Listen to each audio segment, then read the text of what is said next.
You're listening to the Drive Forward podcast. We're cruising through the latest in transportation to inspire a better tomorrow. Welcome to the 14th episode of the Drive Forward podcast. I'm your host, Emily Jankowski. Today, we're chatting with Omer Osman, the Secretary of the Illinois Department of Transportation. Well, welcome to the podcast, Secretary Osman. We're really excited to have you here. Let's go ahead and dive on in. Why don't you start off by telling me a little bit about your role as Acting Secretary of the Illinois Department of Transportation? Sure, and good morning, Emily, and thank you for having me. The department, IDOT, our main function is to plan, design, construct, and maintain the existing infrastructure as we have it in the state of Illinois. Our infrastructure is complex. It needs a lot of attention. We are perhaps infrastructure-wise, at least interstate-wise, we are number 3 in the nation. Especially on the highway side, we are privileged to have a highway system that is extremely well-designed, well-maintained. I would want to say and needs that extra attention too for years down the road. Having spoken about highways a lot, though, I want to point out the department is it is highway-centric for sure, and that's due to our massive highway infrastructure. But we're not just highways. IDOT is multimodal in a true sense. We take care of rail, we take care of transit, we take care of ports, we take care of aeronautics, we take care of pedestrian and bike facilities. So it's a true multimodal department.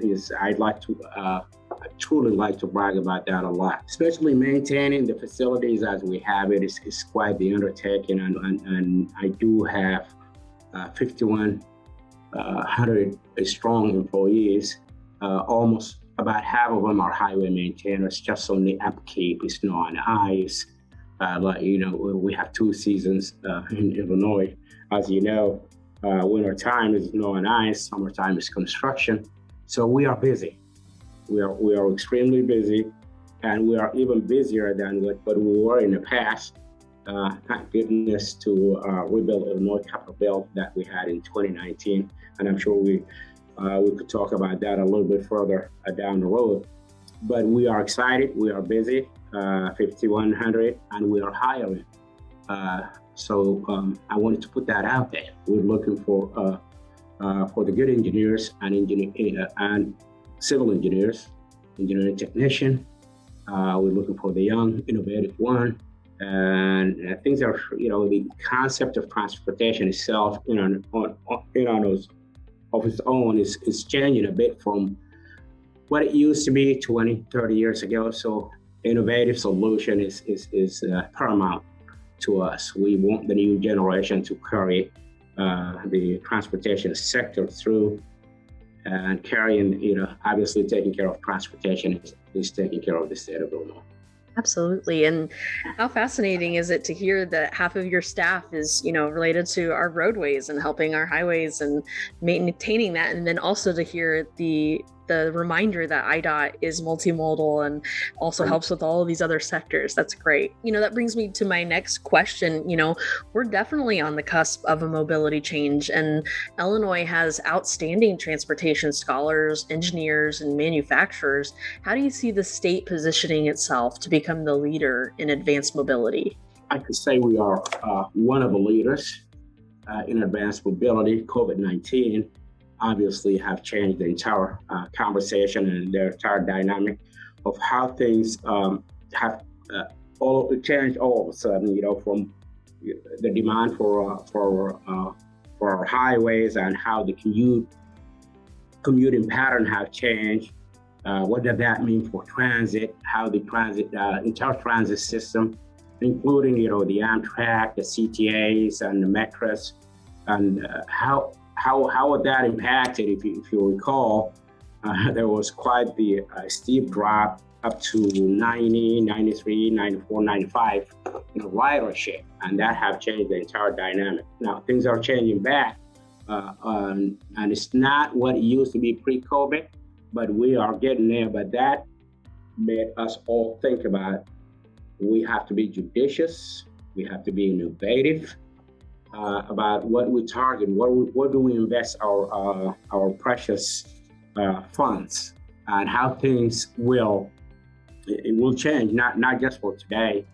The COVID impact is going to be analyzed for years to come, and there's going to be a lot of research, I'm sure, from the transportation folks, from transportation-minded researchers of how can you take the statistical, how can you take the data that we are seeing now and analyze it for our benefit down the road.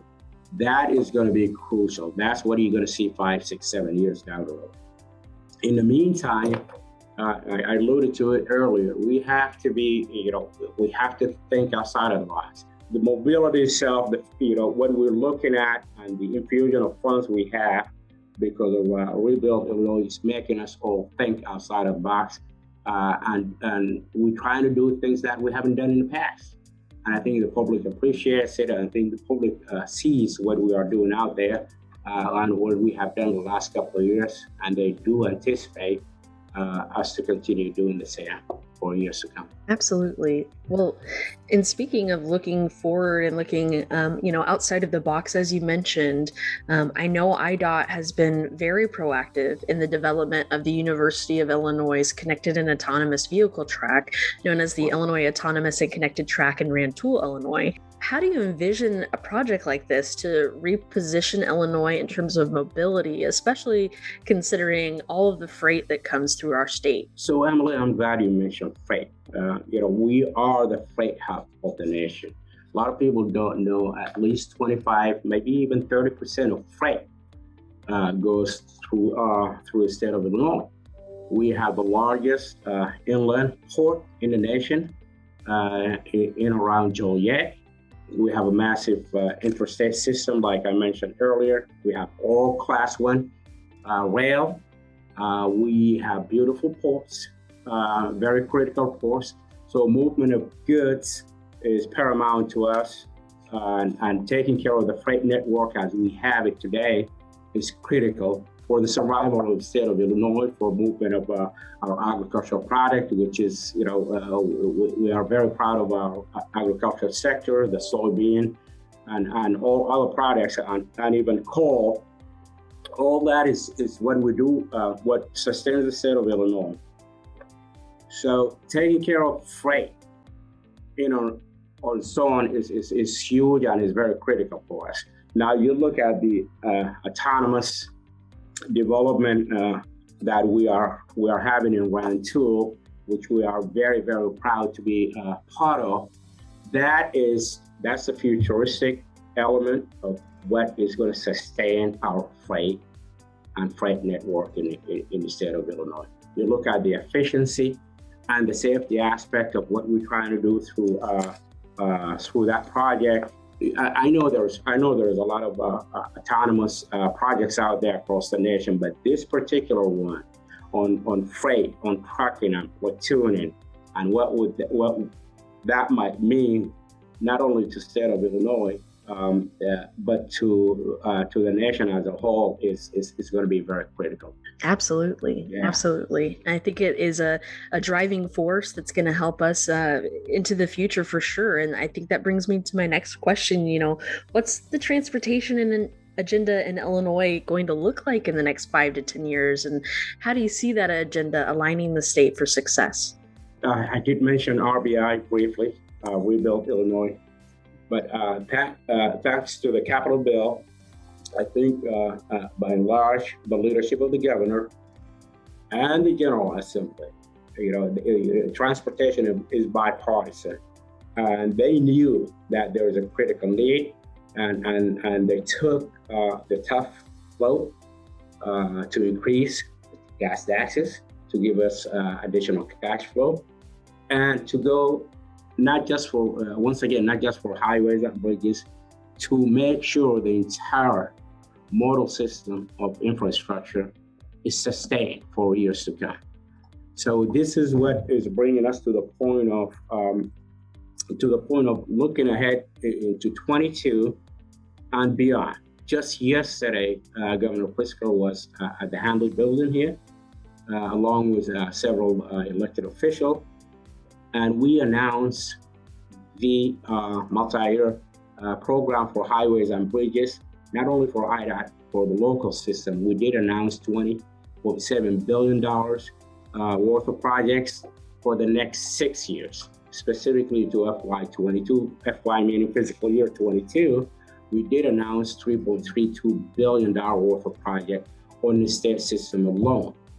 And that takes care of our highways and bridge side of it. However, I want to remind the listeners again that there are multiple large-size projects that are going to be undertaken from our transit folks up north, specifically from the CTAs and Metros and PACE. And they have an aggressive program that they are putting out there for the next 5 years that is going to sustain the infrastructure as it is existed today. It's going to update it. It's going to make it a 21st century kind of system. As you know, the transit system up in Chicago is the second largest one in the nation. So these kind of investments are crucial, and we'd like to talk about them in terms of project size and complexity and engineering, but in reality, these projects are what sustains the state. These projects are what connect communities, and these projects are what will make a state like state of Illinois attractive for people to move in, for people not to move out, and this is where I would like to use, the term that this is giving us the ability for folks to make a decision to raise their family and to stay in the state of Illinois. So from that perspective, the 20.7 we put out yesterday is something that we all need to brag about. Obviously, we're going to have a lot of, if you look at the multi-year program, we're going to have some monumental projects that are coming up for us. The I-80 in around Joliet is a 16-mile section, perhaps around $1.2 billion worth of redoing, basically, or reconstructing and adding capacity to that area. That is, if there's one project I'd like to talk about in as far as freight and mobility and access to the freight network of the I-80 in the Joliet area. Other than that, we have quite a lot of projects. As you may know, Emily, there is a huge project in around Champaign on I-74 and I-57 interchange, where we are actually reconstructing that interchange on its entirety, and we adding capacity to it. And we know that is a freight network area, and we've been planning on that for a while, for 5-6 years, and we never had the ability, once again, to undertake a project of that size until Rebuild Illinois came through. I could tell you stories about it. You could take each and every mid-sized city, Peoria, Decatur, Collinsville, at Rockford, and I could point out to a project that is not only critical to that particular municipality, but critical to our entire network. So we are excited. Once again, we are excited about infrastructure in Illinois, and we are excited about the multi-modal nature of what we are doing. Absolutely. I really appreciate you hitting that note about how transportation impacts families and how it is vital for our communities and growth and sustaining Illinois, as a state. So great. Fantastic. I really appreciate all the comments you had today. Well, that's all I had for today. And Secretary Osman, thank you so much for joining us, and listeners, as always, thanks for staying tuned in. The Drive Forward podcast is a production of Illinois Center for Transportation, a research center of the University of Illinois at Urbana-Champaign. We invite you to subscribe to the Drive Forward podcast on iTunes, SoundCloud, or Spotify. And while you're there, feel free to like or rate us. Thanks for listening. Keep the conversation rolling by using the hashtag Drive Forward.